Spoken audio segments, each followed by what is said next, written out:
Ethan was the kind of man who loved wholeheartedly. Quiet, brilliant, and deeply loyal, he believed that when you chose someone, you held on no matter what. For 2 years, he had poured his entire soul into his relationship with Cassandra, a woman so breathtaking and captivating that people often wondered how someone as simple as Ethan had won her heart. What no one knew was that Cassandra hadn't chosen Ethan for love, she had chosen him for convenience, for access, and for the power she believed she could take from him. Ethan was building one of the fastest-growing tech startups in London, and Cassandra liked proximity to success more than she liked Ethan himself. At first, their relationship seemed perfect. Cassandra played the role beautifully, sweet, supportive, affectionate. Ethan thought he had found his future wife.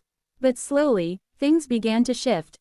Cassandra became distant. She started spending weekends away, claiming she needed space, or time with the girls. She guarded her phone like it was a bomb. She started dressing differently, acting differently, and worst of all, she started looking at Ethan like he was something beneath her. Whenever Ethan asked what was wrong, Cassandra smiled and said, "Nothing, babe. I just have a lot on my mind." But Ethan felt the coldness. He felt her slipping away. Still, he loved her enough to hope it was just a phase. The truth came crashing down the night Ethan received a message from his friend Jamie, a single photograph that shattered his world. Cassandra was out of town, supposedly on a work trip. But in the photo, she wasn't working. She was wrapped in the arms of Victor Calder, Ethan's business partner. A man Ethan trusted like a brother. A man Ethan had welcomed into his home. A man Ethan had defended and supported through every company decision. And now, he was holding Cassandra like she belonged to him. Ethan stared at the photo for so long that the edges of his vision blurred. His chest felt like it was being crushed. But there was no anger. No screaming. No throwing things. Only a deep, cold silence. That silence turned into calculation. Because Cassandra and Victor weren't just cheating. They were planning something far worse. Over the next week, Ethan watched quietly as Cassandra secretly copied files from his laptop, forwarded confidential emails, and even memorized his security passcodes. She thought Ethan was completely oblivious. She had no idea he was watching everything. Ethan discovered their entire plan. Victor wanted full control of the company. Cassandra wanted a life of luxury Victor promised her. And together, they wanted Ethan completely erased from his own creation. But instead of confronting them, Ethan did what no one expected. He encouraged Cassandra to travel more. He acted like he trusted her. He pretended not to notice anything. Because the more she believed he was blind, the more freely she betrayed him, and the more evidence she handed him on a silver platter. Ethan slowly built a digital folder: photos, videos, voice recordings, bank transfers, messages, even screen captures of Cassandra bragging to her friend about how easy Ethan was to manipulate. Every night, Cassandra returned home smelling like someone else's cologne, smiling a fake smile, and kissing Ethan's cheek like she wasn't stabbing him behind his back. But now Ethan kissed her forehead each night, not because he loved her, but because he was saying goodbye. The week of the board meeting arrived, the day Victor planned to present falsified documents showing Ethan as incompetent, irresponsible, and unfit to lead the company he built. Cassandra would be in the room pretending to support Ethan while secretly helping Victor replace him. But Ethan had already sent the evidence to a legal team, to the investors, and to the board members, timed perfectly to arrive during the meeting. On the morning of the meeting, Cassandra kissed Ethan's cheek gently, trying to act like a loving girlfriend. Ethan smiled softly, hiding the storm behind his eyes. Cassandra had no idea she was walking into her own downfall. At the boardroom, Victor sat tall and confident. Cassandra sat beside him, playing the role of the concerned partner. Ethan entered with calmness that unnerved everyone.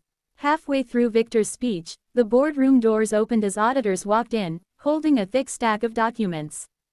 Investors' phones buzzed, screens lit up, and then, silence. Victor's face turned white. Cassandra's jaw dropped. Everything, the affair, the betrayal, the stolen documents, the forged signatures, was exposed in real time. "You betrayed me," Ethan said calmly, looking directly at Cassandra. "And you betrayed this company." The board exploded with questions. Victor stumbled over his words. Cassandra tried to speak, but no sound came out. Within minutes, Victor was stripped of his position, escorted out by security, and placed under investigation. Cassandra was ordered out of the room as well, her reputation shattered beyond repair. Cameras caught her crying in the hallway. But the real consequence awaited her at home. When she arrived at the apartment that evening, makeup ruined, hands trembling, she found her suitcases packed neatly by the door. Ethan opened the door gently, his face unreadable. "Ethan, please, I can explain," she whispered, tears streaming down her face. Ethan handed her a final envelope. Inside were copies of everything she had stolen, every message she had sent to Victor, and the notice that she was being removed from his accounts, his home, and his life. "You didn't just cheat," he said quietly. "You tried to destroy me. But all you destroyed was yourself." Cassandra fell to her knees, begging, screaming, grabbing his sleeve like a drowning person reaching for anything to survive. But Ethan walked away and closed the door. She cried against the wood until building security carried her out. In the weeks that followed, Victor's empire collapsed.